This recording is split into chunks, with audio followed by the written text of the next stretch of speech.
ಇವತ್ತು ನನ್ನ ಮುಂದೆ OnePlus ಅವರು ಹೊಸದಾಗಿ ಲಾಂಚ್ ಮಾಡ್ತಾ ಇರುವಂಥ OnePlus Pad 2ದು ಒಂದು ಸ್ಪೆಷಲ್ ಬಾಕ್ಸ್ ಇದೆ. ಇದ್ರ ಒಳಗಡೆ OnePlus Padನ ಜೊತೆಗೆ ಒಂದು ಕೀಬೋರ್ಡು, ಟ್ಯಾಬ್ಗೆ ಹಾಕುವಂಥದ್ದು ಮತ್ತು ಒಂದು ಸ್ಟೈಲಸ್ ಪೆನ್ನ ಸಹ ಕಳಿಸ್ಕೊಟ್ಟಿದ್ದಾರೆ. ನಾನಂತೂ ಹೆವಿ ಎಕ್ಸೈಟ್ ಆಗಿದ್ದೀನಿ. ಬನ್ನಿ ಡೈರೆಕ್ಟಾಗಿ ಈ ಒಂದು ಸ್ಪೆಷಲ್ ಬಾಕ್ಸನ್ನು ಓಪನ್ ಮಾಡೋಣ. ಇದನ್ನು ಓಪನ್ ಮಾಡಿದ ತಕ್ಷಣ ಡೈರೆಕ್ಟಾಗಿ ನಮಗೆ ಒಂದು ಟ್ಯಾಬ್ ನೋಡೋಕ್ಕೆ ಸಿಗುತ್ತೆ. ಇದರ ಜೊತೆಗೆ ಆಗ ಹೇಳ್ದಂಗೆ OnePlus Pad ಸ್ಮಾರ್ಟ್ ಕೀಬೋರ್ಡು, ಇದರ ಬೆಲೆ ಬಂದ್ಬಿಟ್ಟು 8,500 ರೂಪಾಯಿ ಅಷ್ಟೇ. ನಂತರ ಕೊನೆಯದಾಗಿ OnePlus Stylo 2 ಸ್ಟೈಲಸ್ ಪೆನ್ನು, ಇದ್ರ ಬೆಲೆ ಕೂಡ ಅಷ್ಟೇ 5,500 ರೂಪಾಯಿ ಇದೆ. ಲಿಟ್ರಲಿ 5,500 ರೂಪಾಯಿ. ಸೊ ನಾನಿವತ್ತು ಇದೆಲ್ಲದನ್ನು ಅನ್ಬಾಕ್ಸ್ ಮಾಡ್ತೀನಿ, ಅಟ್ಯಾಚ್ ಮಾಡ್ತೀನಿ, ಈ ಕೀಬೋರ್ಡನ್ನು ಪೆನ್ನನ್ನು ಯೂಸ್ ಮಾಡ್ತೀನಿ, ಎಲ್ಲದರ ಎಕ್ಸ್ಪೀರಿಯನ್ಸ್ ಹೆಂಗಿದೆ ತಿಳಿಸ್ಕೊಡ್ತೀನಿ. ಹೈ, ನಾನು Sandeep from tech in Kannada. ಈ ವಿಡಿಯೋ ಶುರು ಮಾಡೋದಕ್ಕಿಂತ ಮುಂಚೆ ನೀವೇನು ನಮ್ಮ tech in Kannada YouTube channel subscribe ಮಾಡ್ಕೊಂಡಿಲ್ಲ ಅಂದರೆ ಈಗಲೇ ಸಬ್ಸ್ಕ್ರೈಬ್ ಮಾಡ್ಕೊಳ್ಳಿ ಮತ್ತು ಬೆಲ್ ಐಕನ್ ಕೂಡ ಕ್ಲಿಕ್ ಮಾಡ್ಬೋದು.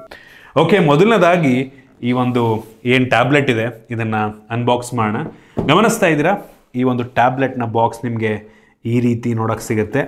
ಈ ಬಾಕ್ಸನ್ನು ಓಪನ್ ಮಾಡಿದ ತಕ್ಷಣ ನಮಗೆ ಒಂದು ಡೈರೆಕ್ಟಾಗಿ ಈ ಒಂದು ಟ್ಯಾಬ್ಲೆಟ್ ನೋಡೋಕ್ಕೆ ಸಿಗುತ್ತೆ, OnePlus Pad 2. ಇದ್ರ ಕೆಳಗಡೆ ಒಂದು user manual, quick start guide ಮತ್ತು ವಾರಂಟಿ ಕಾರ್ಡ್ ಮತ್ತು ರೆಡ್ ಕೇಬಲ್ ಮೆಂಬರ್ಶಿಪ್ಪಿಂದು ಕಾರ್ಡ್ ಸಹ ನಮಗೆ ಸಿಗ್ತಾ ಇದೆ. ಇದ್ರ ಕೆಳಗಡೆ ಒಂದು ಚಾರ್ಜರ್ ಇದೆ, ಫಾಸ್ಟ್ ಚಾರ್ಜರು, 67 ವ್ಯಾಟ್ನ ಸೂಪರ್ ಊಕ್ ಚಾರ್ಜರು ಮತ್ತು ಕೊನೆಯದಾಗಿ USB Type-C charging cable, classic ಕೆಂಪು ಬಣ್ಣದ ಕೇಬಲು, ಒಂದೊಳ್ಳೆ ಕ್ವಾಲಿಟಿಯ ಕೇಬಲ್ ಇದಾಗಿದೆ. ಇದನ್ನು ಬಿಟ್ಟರೆ ಬೇರೇನೂ ಸಹ ನಮಗೆ ಒಂದು ಬಾಕ್ಸ್ ಒಳಗೆ ಸಿಗ್ತಾ ಇಲ್ಲ. ಇನ್ನು ಡೈರೆಕ್ಟಾಗಿ OnePlus Pad ಸ್ಮಾರ್ಟ್ ಕೀಬೋರ್ಡಿಗೆ ಬಂತು ಅಂತ ಅಂದರೆ ಇದ್ರೊಳಗಡೆ ನಮಗೆ ಕೀಬೋರ್ಡಿಂದು 2 ಪಾರ್ಟ್ಗಳು ಸಿಗುತ್ತೆ. ಒಂದು ಮ್ಯಾಗ್ನೆಟಿಕ್ ಬ್ಯಾಕು, ನಾವಿದನ್ನು ಈ ಒಂದು ಟ್ಯಾಬ್ ಹಿಂದೆ ಈ ರೀತಿ ಅಂಟಿಸ್ಕೊಬೋದು, ಮ್ಯಾಗ್ನೆಟಿಕ್ ಅಂಟ್ಕೊಳ್ಳುತ್ತೆ ನೋಡಿ, ಸ್ಟ್ಯಾಂಡ್ ರೀತಿ ಕೆಲಸವನ್ನು ಮಾಡುತ್ತೆ. ಸೊ ನಾವು ಈ ರೀತಿ ಟ್ಯಾಬನ್ನು ಈ ರೀತಿ ಇಡ್ಬೋದು. ನಂತರ ಕೀಬೋರ್ಡು, ನಮಗೆ ಈ ಟ್ಯಾಬ್ಲೆಟ್ನ ಕೆಳಗಡೆ ಡಾಕ್ ಇದೆ. ಈ ಡಾಕನ್ನು ನಾವು ಈ ಒಂದು ಕೀಬೋರ್ಡಿಗೆ ಅಂಟಿಸ್ಬೇಕು. ಸೊ ಇದು ಮ್ಯಾಗ್ನೆಟಿಕ್ ಮುಖಾಂತರ ಕೆಲಸವನ್ನು ಮಾಡುತ್ತೆ. ಮತ್ತು ನೋಡಿ, ಹಿಂಗೆ ಇಟ್ಕೊಂಡು ಲ್ಯಾಪ್ಟಾಪ್ ರೀತಿ ನಾವು ಕೆಲಸವನ್ನು ಮಾಡ್ಬೋದು. ಕೀಬೋರ್ಡ್ನ ಕ್ವಾಲಿಟಿ ಬೆಂಕಿ ಅಂತ ಹೇಳೋಕ್ಕೆ ಇಷ್ಟಪಡ್ತೀನಿ. ನಾನು ಇದುವರೆಗೂ ಯೂಸ್ ಮಾಡಿರೋದ್ರಲ್ಲಿ one of the best quality keyboard ಇದು ಒಂದು ಟ್ಯಾಬ್ಲೆಟ್ಟಿಗೆ. ಮತ್ತು ಮೌಸ್ ಪ್ಯಾಡ್ ಕೂಡ ಅಷ್ಟೇ ಹೆವಿ ರೆಸ್ಪಾನ್ಸಿವ್ ಆಗಿದೆ, ಲಿಟ್ರಲಿ ಸಖತ್ ರೆಸ್ಪಾನ್ಸಿವ್ ಆಗಿದೆ. ಮತ್ತು ಈ ಒಂದು ಏನು ಟಚ್ ಪ್ಯಾಡ್ ಇದೆ ಅದು ಕ್ಲಿಕ್ಕಬಲ್ಲು, ಆಯಿತಾ. ಕೆಲವು ಬ್ರ್ಯಾಂಡ್ಗಳು ಟ್ಯಾಬ್ಲೆಟ್ಟಿಗೆ ಈ ರೀತಿ ಕ್ಲಿಕ್ಕಬಲ್ ಒಂದು ಟಚ್ ಪ್ಯಾಡನ್ನು ಕೊಡ್ತಾರೆ. ಹೆವಿ ಯೂಸ್ ಆಗುವಂಥ ಫೀಚರ್, ಆಯಿತಾ. ಹೆವಿ ಅಂದರೆ ಹೆವಿ ಯೂಸ್ ಆಗುತ್ತೆ. ಸಖತ್ ಇಂಪ್ರೆಸ್ ಮಾಡ್ತು, ಕ್ಲಿಕ್ಕಿ ಫೀಲ್ ಅಂತೂ ಸಖತ್ತಾಗಿದೆ. ಮತ್ತು ಈ ಕೀಬೋರ್ಡಲ್ಲಿ ನಮಗೆ ಯಾವುದೇ ಬ್ಯಾಕ್ ಲೈಟ್ ಇಲ್ಲ, ಯೂಶಲಿ ಯಾರು ಕೊಡೋಕೆ ಹೋಗಲ್ಲ, ಬ್ಯಾಟ್ರಿ ಕನ್ಸಂಪ್ಷನ್ ಜಾಸ್ತಿ ಆಗುತ್ತೆ. ಮತ್ತು ಅವಶ್ಯಕತೆ ಇರುವಂಥ ಬ್ರೈಟ್ನೆಸ್ ಅಪ್ ಡೌನ್ ಮಾಡೋದು, ಮ್ಯೂಟ್ ಬಟನ್ನು, ಟಚ್ ಪ್ಯಾಡನ್ನು ಡಿಸೇಬಲ್ ಮಾಡೋದು, ವಾಲ್ಯೂಮ್ ಅಪ್ ಡೌನು, ಮುಂದಕ್ಕೆ ಓಡಿಸೋದು, ಅವಶ್ಯಕತೆ ಇರುವಂಥ ಎಲ್ಲ ಬಟನ್ಸ್ಗಳು ನಮಗೆ ಸಿಗ್ತದೆ. AI-ಗೆ ಅಂದ್ಬಿಟ್ಟು ಒಂದು ಡೆಡಿಕೇಟೆಡ್ ಬಟನ್ನ ಕೂಡ ಕೊಟ್ಟಿದ್ದಾರೆ. ಸೊ ಇಂಟ್ರೆಸ್ಟಿಂಗ್, ಅದನ್ನು ನಾವು ಕಸ್ಟಮೈಸ್ ಕೂಡ ಮಾಡ್ಕೊಬೋದು. ನಂತರ ಈ OnePlus Stylo 2 ಬಾಕ್ಸಿಗೆ ಬಂತು ಅಂದರೆ ಇದ್ರ ಒಳಗಡೆ ನಮಗೆ ಈ ಪೆನ್ನ ಜೊತೆಗೆ ಎಕ್ಸ್ಟ್ರಾ ಟಿಪ್ಸನ್ನು ಕೂಡ ಕೊಟ್ಟಿದ್ದಾರೆ. ಮುಂದೆ ಏನು ನಿಬ್ ಬರುತ್ತಲ್ವ, ಅದೊಂದು ಎಕ್ಸ್ಟ್ರಾ ಇದೆ. ಇದೊಂಥರ ಲೆದರಿ ಫಿನಿಷನ್ನು ಹೊಂದಿರುವಂಥ ಪೆನ್ನು, ತುಂಬ ಇಂಟ್ರೆಸ್ಟಿಂಗ್ ಆಗಿದೆ. ಸಖತ್ತು ಪ್ರೀಮಿಯಮ್ ಡಿಸೈನ್ನ ಹೊಂದಿರುವಂಥ, ಲುಕ್ಕನ್ನು ಹೊಂದಿರುವಂಥ, ಫೀಲು ಕೂಡ ತುಂಬ ಚೆನ್ನಾಗಿದೆ, ಆಯಿತಾ. ಸೊ ಸಖತ್ತಾಗಿದೆ. ಈ ಒಂದು ಪೆನ್ನು ನಮಗೆ ಈ ಟ್ಯಾಬ್ನ ಮೇಲ್ಗಡೆ ಚಾರ್ಜ್ ಕೂಡ ಆಗುತ್ತೆ, ವೈರ್ಲೆಸ್ ಆಗಿಲ್ಲ, ಚಾರ್ಜ್ ಆಗಿಬಿಡುತ್ತೆ. So interesting feature. ಈ ಒಂದು ಪರ್ಟಿಕ್ಯುಲರ್ ಪ್ರೈಸ್ ರೇಂಜಿಗೆ ಇಷ್ಟೆಲ್ಲ ಕೊಟ್ಟಿರುವಂಥದ್ದು ಇಂಟ್ರೆಸ್ಟಿಂಗ್ ಅನ್ನಿಸ್ತು. ಈ ಒಂದು ಟ್ಯಾಬ್ಲೆಟ್ಟು ಬರೀ ವೈಫೈ ವೇರಿಯಂಟ್ ಮಾತ್ರ ಲಾಂಚ್ ಆಗಿದೆ. ಯಾವುದೇ ಸಿಮ್ ಹಾಕುವಂಥ ಅವಶ್ಯಕತೆ ಇಲ್ಲ, ವೈಫೈ ಮುಖಾಂತರ ನೀವು ಇದನ್ನು ಯೂಸ್ ಮಾಡ್ಕೊಬೇಕಾಗತ್ತೆ. ಅದೊಂದು ವಿಷಯ ತಲ್ಲಿಡ್ಕೊಳ್ಳಿ. ಸೊ ಈ ಒಂದು ಟ್ಯಾಬನ್ನು ಕೇವಲ 43,000 ರೂಪಾಯಿಗೆ ಲಾಂಚ್ ಮಾಡಿದ್ದಾರೆ. ಈ ಒಂದು ಪರ್ಟಿಕ್ಯುಲರ್ ಪ್ರೈಸು ಹೆವಿ ಅಂದರೆ ಹೆವಿ ಕಾಂಪಿಟೇಟಿವ್ ಪ್ರೈಸ್ ಅಂತ ಹೇಳಕ್ಕೆ ಇಷ್ಟಪಡ್ತೀನಿ. ಏನಕ್ಕೆ ಅಂತ ಸ್ಪೆಸಿಫಿಕೇಶನ್ ನೋಡಿ ನಿಮಗೆ ಗೊತ್ತಾಗುತ್ತೆ. ಇನ್ನು ಡೈರೆಕ್ಟಾಗಿ ಟ್ಯಾಬ್ಲೆಟಿಗೆ ಬಂತು ಅಂತ ಅಂದರೆ ಒಳ್ಳೆ ಪ್ರೀಮಿಯಂ ಬಿಲ್ಡು, ಪ್ರೀಮಿಯಂ ಲುಕ್ಕನ್ನು ಹೊಂದಿರುವಂಥ ಟ್ಯಾಬ್ಲೆಟು. ಇಟ್ಕೊಳ್ಳೋಕ್ಕೆ ಲೈಟ್ ಫೀಲ್ ಇದೆ, ಬಟ್ 584 ಗ್ರಾಮ್ ವೆಯ್ಟ್ ಇದೆ ಮತ್ತು ಹೆವಿ ತಿನ್ನಕ್ಕೆ ಸಹ ಇದೆ. 6.49 mm ಥಿಕ್ನೆಸ್ಸು, ಫುಲ್ಲಿ ಅಲ್ಯೂಮಿನಿಯಂ ಬಾಡಿಯಿಂದ ಆಗಿರುವಂಥ ಟ್ಯಾಬ್ಲೆಟ್ಟು. ಫ್ರೇಮ್ ಕೂಡ ಅಲ್ಯೂಮಿನಿಯಮ್ಮು, ಬ್ಯಾಕ್ ಕೂಡ ಅಲ್ಯೂಮಿನಿಯಮ್ಮು.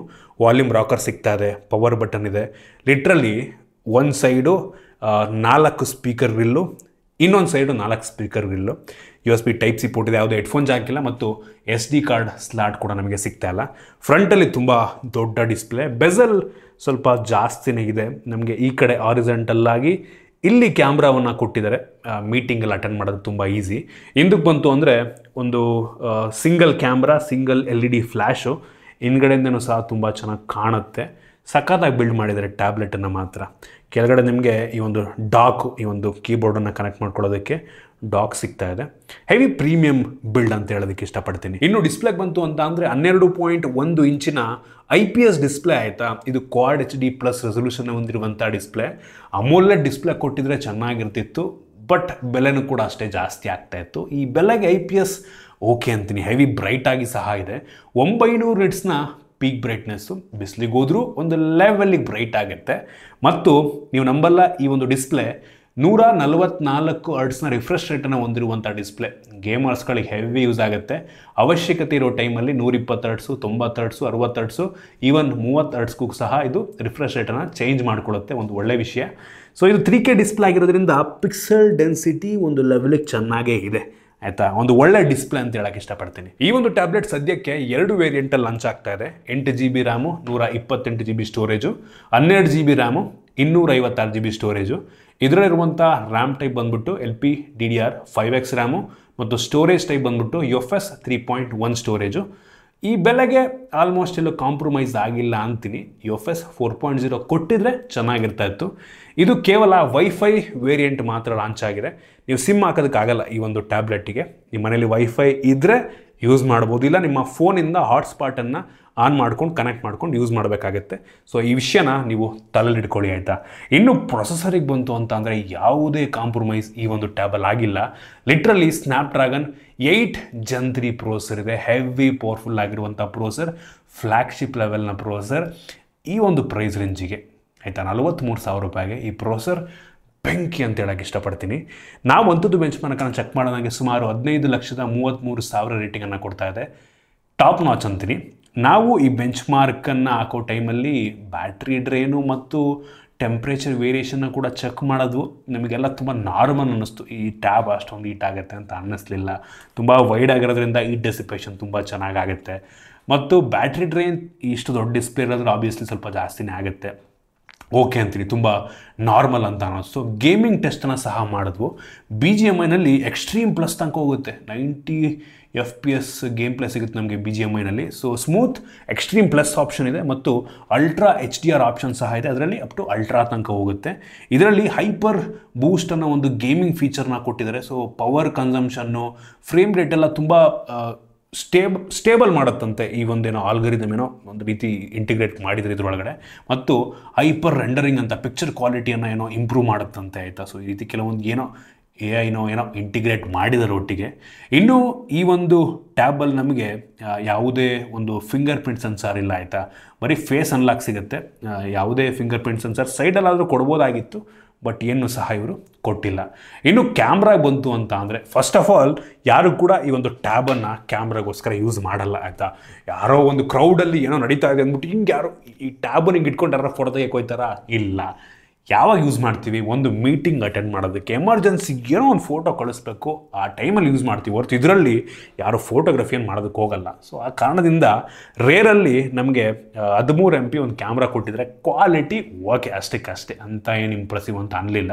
ಫ್ರಂಟ್ ಕ್ಯಾಮ್ರಾ ಕೂಡ ಅಷ್ಟೇ 8 MP ಇದೆ. ಇದು ಓಕೆ ಪರವಾಗಿಲ್ಲ ಆಯಿತಾ, ಹೆವಿ ಇಂಪ್ರೆಸಿವ್ ಅಂತ ಅನ್ನಲ್ಲ.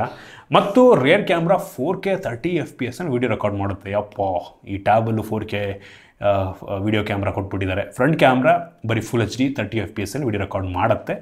ಓಕೆ ಅಂತೀನಿ. ಇನ್ನು ಈ ಒಂದು ಫೋನಲ್ಲಿ ಆ್ಯಂಡ್ರಾಯ್ಡ್ 14 ಬೇಸ್ಮೆಂಟ್ ಆಗ್ತಿರುವಂಥ ಆಕ್ಷನ್ OS ಇದೆ.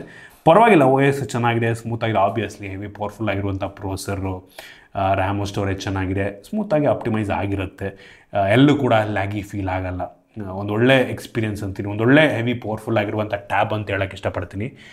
ನಮಗೆ ಈ ಒಂದು ಟ್ಯಾಬಲ್ಲಿ ಕೆಲವೊಂದು AI ಫೀಚರ್ನ ಕೂಡ ಕೊಟ್ಟಿದ್ದಾರೆ. AI ಎರೇಸರ್ 2.0 ಆಯಿತಾ. ನಮಗೆ ಓಪೋ ಫೋನ್ಗಳಲ್ಲೂ ಸಹ ಈ ಒಂದು ಫೀಚರ್ ಸಿಗುತ್ತೆ, ಅದು ಇದರಲ್ಲೂ ಸಹ ಇದೆ.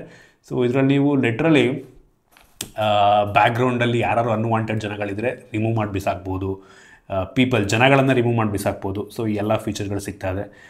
ಸ್ಮಾರ್ಟ್ ಕಟ್ಔಟ್ 2.2 ಅಂತ ಆರಾಮಾಗಿ PNG ಮಾಡುವಂಥ ತುಂಬ ಸಿಂಪಲ್ಲು, ಬ್ಯಾಕ್ಗ್ರೌಂಡಲ್ಲಿ ರಿಮೂವ್ ಮಾಡಿ. ನಂತರ AI ಟೂಲ್ ಬಾರ್ ನಮ್ಗೆ ಇದರಲ್ಲೂ ಸಹ ಸಿಗ್ತಾ ಇದೆ. ಸೈಡ್ ಬಾರ್ ಬಂದ್ಬಿಡುತ್ತೆ ನೀವು. ಸೊ AI ಸ್ಪೀಕು ರೈಟ್ ಅಂದರೆ ನೀವು ಬ್ರೌಸರ್ನಲ್ಲೆಲ್ಲ ಸಮ್ಮರೈಸ್ ಮಾಡ್ಬೋದು. ಅಂದರೆ ಯಾವುದೋ ವೆಬ್ಸೈಟನ್ನು ನೀವು ಓದೋ ಅವಶ್ಯಕತೆ ಇಲ್ಲ, ಅದನ್ನು ನೀವು ಮಾಡಿದ್ರೆ ಅದೇ ಓದುತ್ತೆ. ಏನಿದೆ ಅಂದ್ಬಿಟ್ಟು ಶಾರ್ಟಾಗಿ ಸಮ್ಮರೈಸ್ ಮಾಡುತ್ತೆ. ಈ ಎಲ್ಲ ಫೀಚರ್ ಇದೆ. ರೆಕಾರ್ಡಿಂಗ್ ಸಮ್ಮರಿ ಸಹ ನಮಗೆ ಸಿಗ್ತಾಯಿದೆ. ನೋಟಲ್ಲೇ ರೆಕಾರ್ಡ್ ಮಾಡಿಕೊಂಡು ನಿಮ್ಗೆ ಅಲ್ಲೇ ನಿಮಗೆ ಸಮರೈಸ್ ನೀವೇನೋ ಮೀಟಿಂಗ್ ಅಟೆಂಡ್ ಮಾಡ್ತಿರ್ತೀರ ಅಂದ್ಕೊಳ್ಳಿ, ರೆಕಾರ್ಡ್ ಮಾಡಿಬಿಟ್ಬಿಟ್ರೆ ಏನು ನಡೀತು ಮೀಟಿಂಗಲ್ಲಿ ಅಂದ್ಬಿಟ್ಟು ಶಾರ್ಟಾಗಿ ಸಮರೈಸ್ ಮಾಡುತ್ತೆ. ಈ ಎಲ್ಲ ಫೀಚರ್ಗಳು ಸಿಗ್ತವೆ. ಮತ್ತು ಡಾಕ್ಯುಮೆಂಟನ್ನು ಕೂಡ ನಾವು ಇದರಲ್ಲಿ ಸ್ಕ್ಯಾನ್ ಮಾಡ್ಬೋದು. ಈ ರೀತಿ ಕೆಲವೊಂದು AI ಫೀಚರ್ಗಳನ್ನ ಇಂಟಿಗ್ರೇಟ್ ಮಾಡಿದ್ದಾರೆ. ಈಗಂತೂ ಎಲ್ಲ ಫೋನಲ್ಲೂ ಬರ್ತಾ ಇದೆ, ಟ್ಯಾಬ್ಲೆಟ್ಗೂ ಬರ್ತಾ ಇದೆ, ಏನೂ ಸ್ಪೆಷಲ್ ಇಲ್ಲ. ಇನ್ನು ಬ್ಯಾಟ್ರಿ 9510 mAh ಕೆಪಾಸಿಟಿಯ ಬ್ಯಾಟ್ರಿ, ದೊಡ್ಡ ಬ್ಯಾಟ್ರಿನೇ, ಬಟ್ ತುಂಬ ದೊಡ್ಡ ಡಿಸ್ಪ್ಲೇ ಇರೋದ್ರಿಂದ ನಾವು ಸ್ವಲ್ಪ ನೋಡಿಕೊಂಡೇ ಯೂಸ್ ಮಾಡಬೇಕು. ಮತ್ತು ಈ ಟ್ಯಾಬಲ್ಲಿ ಟೋಟಲ್ 6 ಸ್ಪೀಕರ್ಗಳು ಸಿಗ್ತಾ ಇದೆ, ಲಿಟ್ರಲಿ 6 ಆಯಿತಾ. ಇಷ್ಟು ದಿನ ಕ್ವಾಡ್ ಸ್ಪೀಕರ್ ನೋಡಿದ್ವು, 4 ಸ್ಪೀಕರ್ನ ನೋಡಿರ್ತೀವಿ, ಬಟ್ ಇದರಲ್ಲಿ 6 ಸ್ಪೀಕರ್ ಕ್ಲಾರಿಟಿ ಸಖತ್ತಾಗಿದೆ. One of the best sounding tablet ಅಂತ ಬೇಕಾದ್ರೆ ಅನ್ಬೋದು. ಹೆವಿ ಇಂಪ್ರೆಸ್ ಮಾಡ್ತು, ಚೆನ್ನಾಗಿ ಬಿಲ್ಡ್ ಮಾಡಿದ್ದಾರೆ ಮಾತ್ರ ಸ್ಪೀಕರ್. ನನಗೆ ತುಂಬ ಇಷ್ಟ ಆಯಿತು. ಇನ್ನು ಕನೆಕ್ಟಿವಿಟಿಗೆ ಬಂತು ಅಂತ ಅಂದರೆ ಇದರಲ್ಲಿ ಡ್ಯುಯಲ್ ಬ್ಯಾಂಡ್ ಜೊತೆಗೆ Wi-Fi 6 ಸಹ ಇದೆ, Wi-Fi 7 ಸಹ ಸಪೋರ್ಟ್ ಆಗುತ್ತೆ, ಫ್ಯೂಚರ್ ರೆಡಿ ಇದೆ. ಮತ್ತು ಬ್ಲೂಟೂತ್ 5.4 ಸಹ ನಮಗೆ ಸಿಗ್ತಾ ಇದೆ. ವೈಡ್ L1 ಸೆಕ್ಯೂರಿಟಿ ಸಹ ಇದೆ. ಸೊ HD ಕಂಟೆಂಟ್ ನೀವು ಪ್ಲೇ ಮಾಡ್ಬೋದು, ತಲೆ ಕೆಡಿಸ್ಕೊಳ್ಳೋ ಅವಶ್ಯಕತೆ ಇಲ್ಲ. ಆಬ್ವಿಯಸ್ಲಿ ನಾವು ಮೀಡಿಯಾ ಕನ್ಸಂಪ್ಷನ್ಗೂ ಸಹ ಎಷ್ಟು ಜನ ಟ್ಯಾಬ್ ತೊಗೋತೀವಿ ಅದಕ್ಕೂ ಕೂಡ ಯೂಸ್ ಆಗುತ್ತೆ. ಸೊ ಈ ಟ್ಯಾಬು ಫ್ಯೂಚರಿಸ್ಟಿಕ್ ಆಗಿದೆ. ಡಿಸ್ಪ್ಲೇ ಅಮೋಲೆಡ್ ಅಂತ ಕೊಟ್ಟಿದ್ರೆ ಚೆನ್ನಾಗಿರೋದು, ಬಟ್ ಓಕೆ ಈ ಬೆಲೆಗೆ ಆಯಿತಾ.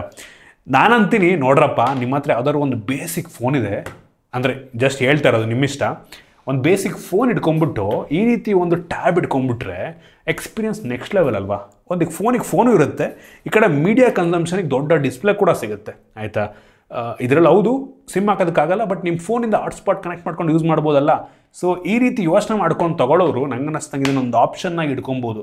ನಿಮಗೆ ಈ ಕಡೆ ಮೀಟಿಂಗ್ ಅಟೆಂಡ್ ಮಾಡೋದಕ್ಕೆ ಅಥವಾ ಕ್ಲಾಸಸ್ಸನ್ನು ಏನೋ ತೊಗೋತಾ ಇರ್ತಾರೆ ಅಟೆಂಡ್ ಮಾಡೋದಕ್ಕೆ, ಡ್ರಾಯಿಂಗ್ ಎಲ್ಲ ಮಾಡ್ಬೋದು ವಿತ್ ಸ್ಟೈಲಸ್ಸು. ಬಟ್ ಇದಕ್ಕೆ ಎಕ್ಸ್ಟ್ರಾ ಕಾಸ್ಟ್ ಆಗುತ್ತೆ, ಬಟ್ ಸ್ಟಿಲ್ ಚೆನ್ನಾಗಿದೆ ಟ್ಯಾಬ್ಲೆಟು, ನನಗಂತೂ ಇಷ್ಟ ಆಯಿತು.